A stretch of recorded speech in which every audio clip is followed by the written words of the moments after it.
વડોદરા મહાનગરપાલિકાની વડી કચેરી ખાતે મળેલ સ્થાયી સમિતિની બેઠકમાં 18 કામોને મંજૂરી આપવામાં આવી હતી.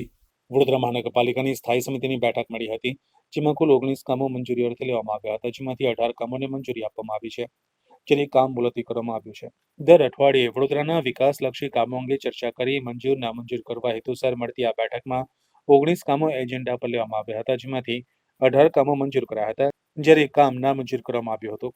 કામો બાબતે વધુ માહિતી સમિતિના અધ્યક્ષ ડોક્ટર શીતલ મિસ્ત્રીએ આપી હતી. આજે સ્થાયી સમિતિની બેઠકમાં ટોટલ 19 કામ હતા.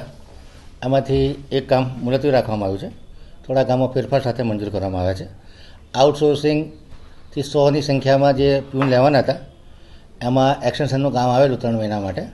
એને ફક્ત 3 મહિના માટે જ એક્સટેન્ડ કરવામાં આવ્યું છે અને એ દરમિયાનમાં ઇજારો કરવાનો રહેશે.